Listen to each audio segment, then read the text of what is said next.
네, 여러분들 하체각 좀 궁금하시죠? 자, 보면은 이제 신형이 RMDPS로 바뀌어서 렉피니언 타입의 MDPS가 장착이 되었습니다. 가끔 이런 얘기를 누가 가끔이 아니고 한번 누가 이런 얘기를 물어보셨어요. RMDPS 장착된 차량에 허브 스페이스를 장착하면 뭐 차가 문제가 생긴다 뭐 이런 얘기를 하신 적이 있는데, 잘 보세요. 렉피니언 기어 타입의 RMDPS 웜기어는 너클에 걸리죠. 허브 스페이스가 장착돼서는 바퀴가 이쪽으로 빠지는 겁니다. 물론 이제 바퀴가 빠져서 얘가 지탱해야 될 부하량은 좀 늘어나는 건 사실이에요. 그런데 이것 때문에 뭐 사륜에 문제가 생긴다던가 이상한 내용들이 많이 온라인상에 퍼지고 있던데, 그런 거랑 관계가 없습니다. 그 점을 이제 여기서 좀 말씀드리고요.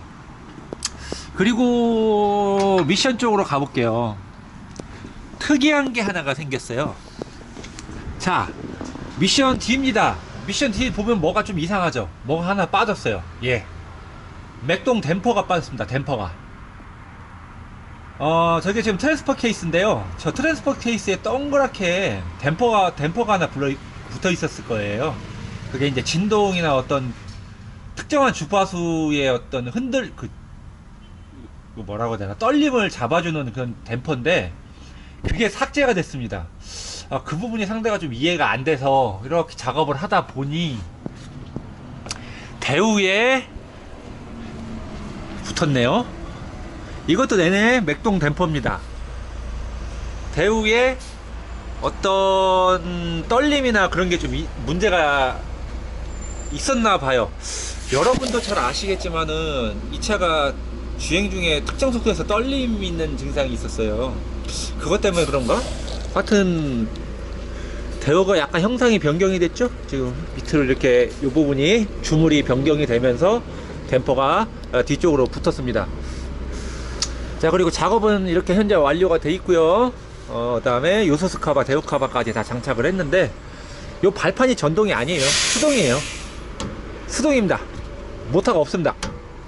저 이거 전동인 줄 알았습니다. 깜빡 속았네요. 근데 전동은 오히려 고장이 잘 나죠. 오히려 이렇게 살짝 밀고 살짝 당기면은, 발로 툭 내려서 이렇게 발로 툭 누르면 발판 나와서 밟고 쓰고 툭 밀어넣으면 들어가는 요 타입의 발판이 장착이 됐습니다. 지금 발판이 있기 때문에 요소스 카바는 이런 식으로 장착을 해드렸어요. 오히려 이 발판 브라켓이 눌러져 가지고 요소스 카바는 더 안정적으로 장착이 됩니다. 떨림은 이 카바랑 되기 때문에 잡아드리고, 이런 부분이 약간 좀 변경이 됐어요. 그리고 또 하나 이제 엔진에 대해서 좀 제가 좀 말씀을 드리면은, 제가 동호회 뭐 지인한테 그런 얘기를 잠깐 들었어요. 터빈을 수압을 하는 건 가능하냐 이런 얘기를 물어봤는데요. 불가능합니다. 터빈 옮기는 거. 기존에는 DPF가 이쪽에 있었죠. 이쪽 라인에 DPF가 있었어요. 그 다음에 요 분사가 조금 더 뒤에 있었고, 지금은 DPF가 현대 R엔진처럼 이 위쪽으로 올라가 있고요. 이 엔진은 저하 BGR이 들어간 타입입니다. 그렇기 때문에 구조 자체가 완전히 틀려요. 그리고 엔진등을 보면은 차압 센서의 위치도 틀리고요. 센서류의 위치, 터빈의 어떤 구조, EGR의 위치 뭐 이런 것들이 다 틀리기 때문에 실제로 터빈을 이 엔진에다 수압을 한다는 거는 그냥 포기하시는 게 나아요. 엔진을 새로 바꾼다면 모를까. 그리고 ECU도 당연히 바뀌어야 되겠죠. 왜 바뀌어야 되냐? 오토스타 끼는 거야. 터빈이 들어가면서 레일 압력의, 분사 압력의 변화가 있을지는 모르겠지만, 하여튼 분사 시간과 어떤 분사 타이밍이 분명히 변했을 거예요. 그걸로 인해서 쟤를 제어하는 로직이 변했겠죠. 로직이 변했기 때문에 그 부분도 ECU도 손을 봐야 될 것이고, 그 다음에 제가 아는 바로는 뒤쪽으로 넘어가는 배선이 변경이 됐습니다. 핀 번호가 바뀌었어요. 그러니까 그것도 또 그거에 따라서 BCM이나 이런 것들도 바뀌어야 될 수도 있고 여러 가지 문제가 있기 때문에 실질적으로 터빈을 올린다는 거는 불가능한 얘기로 봐요. 저는 불가능하다고 판단했습니다. 뭐 다른 데서 뭐 한번 해보려고 뭐 시도한다는 것 같은데, 글쎄요, 개고생 하시지 않을까. 개고생이라기보다는 의미가 없는 거죠. 그렇게 해서 터빈 수확한다는 거는 의미가 없는 거예요. 단순히 터빈을 바꿔서 뭐 이렇게 마력수를 증대할 수 있는 그런 지금 상태가 아니에요. 로직 자체가 완전히 지금 측정을 해보면 성과전환만 봐도 벌써 로직이 많이 바뀌었다는 거를 금방 알 수 있어요.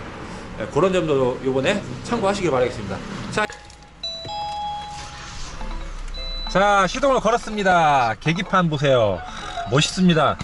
딴 건 안 부러운데요, 계기판 정말 부러워요. 디지털 계기판. 근데 딱 보시면은 현대 거라는 거를 금방 알 수 있어요. 또 구성이 현대 겁니다. 기아의 어떤 상태를 나타내는 거, RPM 게이지, 그 다음에 속도 가운데 표시되는 거. 여기서 딱 후진을 넣으면은 백 워닝 이렇게 표시가 되고요. 또 이렇게 내비게이션이 이렇게 후진을 보여주고 있습니다. 이거 계기판 상당히 부러운데 안 맞죠? 배선이 많이 핀 배열이 바뀐 걸로 알고 있어요. 그래서 일단은 22년형 좀 회로도를 좀 봐야 될 것 같긴 하지만 좀 개조가 어렵지 않겠나. 대시보드 안쪽도 좀 모양이 바뀌었고 많이 바뀌었어요. 자, 그러면은 슬슬 이제 한번 가볼까요?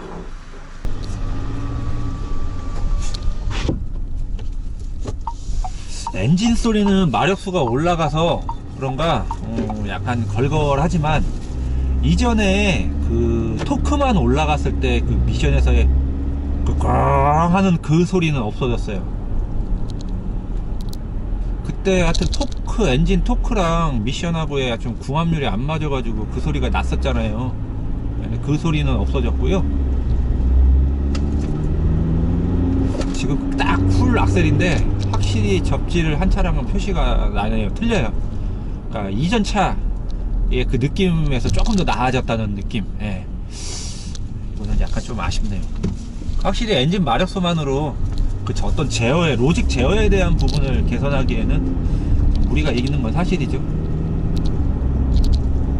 쿠션감 상당히 좋습니다. 얼라이먼트 보고 나니까 확실히 앞쪽에 오는 그 쿠션감이 상당히 좋아졌어요. 얼라이먼트 하나만으로도 승차감이 좌지우지 될 수가 있습니다. 물론 이 차의 근본적인 걸 해결할 수 있다는 뜻은 아니고요. 어떤 캠버와 캐스터의 영향에 따라서 이 차가 받아들이는 그 충격 흡수의 그 방향이 많이 틀려진다는 거, 그런 점이 좀 제가 전달을 하고자 하는 내용의 핵심이에요.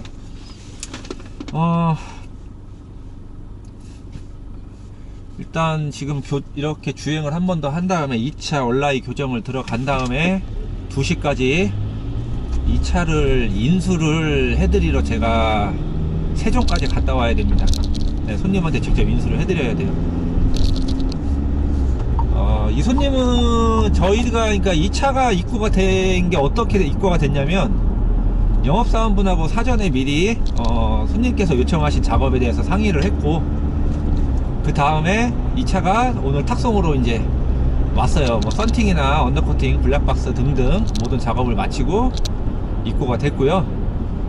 그 다음에 이제 제가 작업을 한 다음에 영업사원분과 그 고객님을 직접 만나 뵈서 전달해드리고, 이 차의 특징 같은 거도 물어보실 거 있다고 하셔서 그거 설명드리고 이제 그렇게 할 예정입니다. 자, 또 아까와 동일한 지금 코스를 제가 주행을 하고 있습니다.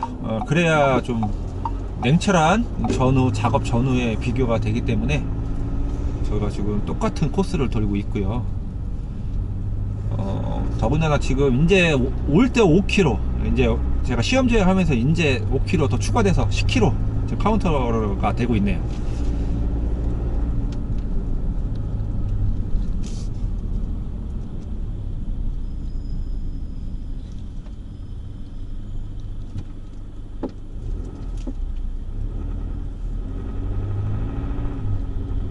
확실히 엔진 소리가 약간 그 걸걸하게 하는 소리가 좀 예전하고 많이 틀려졌어요.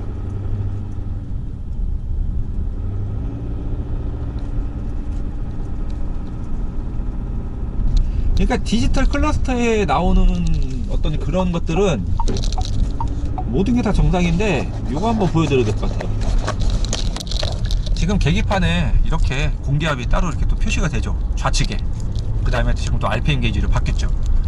이런 어떤 정보창들은 예전에는 가운데에 그 표시가 됐던 부분인데 이런 것들이 디지털 클러스터로 바뀌면서 좀 더 시인성 좋고 좀 정확한 정보 전달을 가능하게끔 바뀌었습니다. 상당히 마음에 드네요. 차 많이 좋아졌어요. 앞에 쿠션, 뒤에 쿠션 좋습니다. 좋아요. 쿠션. 그러니까 이게 잔털림이 없어요. 노면을 읽는 그런 것들이 없어요. 어제 제가 타사 제품과 손님이 오셔갖고 그 차가 타사 제품이 껴있는 건데 노면을 너무 리얼하게 읽고 너무 임팩트 있게 읽는다 해서 제 차랑 같이 비교를 했는데, 솔직히 여러분 저희 매장 오신 분들 아시겠지만 제 차가 작업한 손님들 차보다 승차감이 좀 떨어져요. 그럴 만한 이유가 좀 있거든요. 여러 가지를 테스트한다고 많이 한 것도 있고, 또 뭐 에어리프트나 이런 것들도 작업해 놓은 게 있어가지고 제가 저 쿠션이 떨어지는 차인데, 그럼에도 불구하고 제 차를 타면은 머리 아프고 어지럽고 피곤한 그런 느낌이 없는데, 어제 그 차는 진짜 바닥 제대로 읽더라고요. 한 7km 정도 주행을 했는데 엄청 피곤해요. 그래서 이거는 그러니까 왜 그 제품을 한 분들이 충격이 있고 조금 불편하다고 얘기를 하는지 어제 진짜 제대로 알았어요. 제대로 길게 타본 게 어제가 처음이에요. 그 제품에 대해서 왜 불편하다고 하는지 저는 제 몸으로 금방 느껴지더라고요. 한 2km 3km 주행하니까 머리가 되게 좀 뭐라고 하냐, 흔들린다는 느낌? 그래서 어지럽다는 느낌? 그런 느낌이 딱 와요.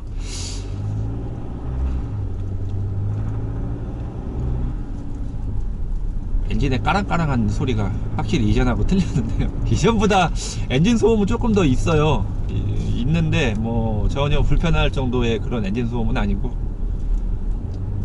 그냥 좀 더 까랑까랑하다.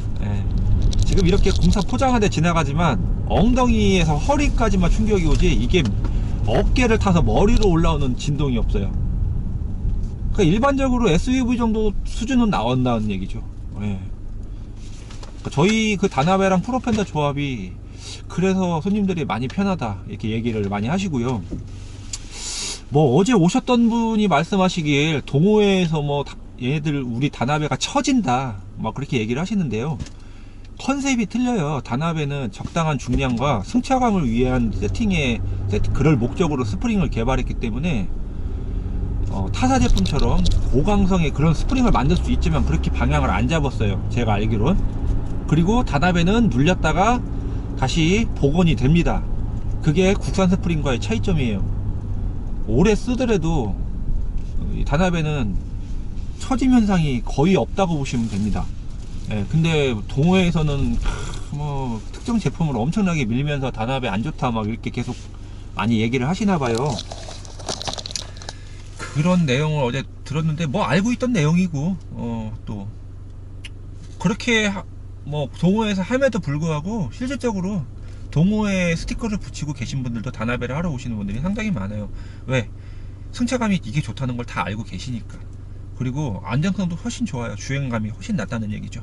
그런 부분이 차이가 있습니다. 자,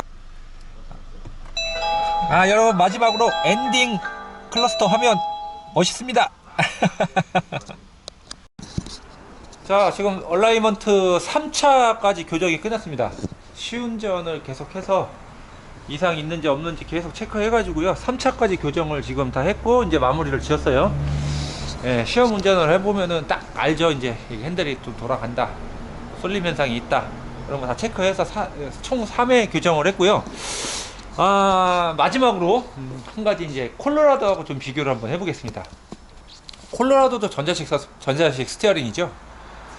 근데 콜로라도는 리프트업을 하게 되면은 가끔 가다가 정말 가끔 가다 이건 제가 겪어본 거예요. 제가 리프트업을 그 차를 하지는 않았지만 딴 데서 한 차를 얼라이먼트를 보면서 아주 그 차에 골 때리는 거를 제가 발견을 했죠. 쉐보레 차, 올란도, 캡티바 등 몇 가지 차종에서 나오는 증상이래요. 제가 센터에서 얘기 듣기는. 그래서 웬만하면 리프트업이나 바디업을 하지 말아라 그렇게 얘기를 하더라고요. 어떤 증상이었냐면은 RMDPS 0점이 틀어지는 증상이 나오더라고요. 콜로라도가. 예. 그래서 혹시 이제 또 그런 거 걱정하실까봐 제가 미리 말씀해 드리는데, 저희가 이 RMDPS 적용된 올릴 엑스턴 벌써 작업을 수차례 했죠. 꽤 많이 했어요. 전혀 국산 차량에서는 그런 증상이 나오질 않습니다. 0점이 틀어지면 아무리 얼라이먼트를 봐도 핸들이 딱 그만큼 다시 돌아가요. 그러니까 0점을 잘못 인식하고 있는 거죠. 그래서 핸들이 차축은 정렬이 다 맞을 지연정 핸들만 원래 틀어진 0점을 찾아서 가버려요. 그거는 전자식 스티어링의 구조를 보면은 왜 그렇게 되는지 알 수 있거든요. 근데 쌍용차는 전자식 스티어링 RMDPS가 들어갔다고 하더라도 그런 증상이 전혀 없습니다. 그러니까 그 점은 안심하시고 승차감 개선이나 리프트업을 하시면 되는데, 바디업은 좀 무리가 있을 것 같아요. 전자식 스티어링으로 바뀌면서 바디업은 좀 무리가 있지 않을까, 저는 그렇게 생각을 합니다. 네. 하지만 단순히 쇼바 스프링 바꿔놓은 리프트업만으로 이 차에 무리가 간다, 뭐 그렇게 유언비어가 도는데 너무 근거 없는 얘기에 휘둘리지 않으셨으면 좋겠어요.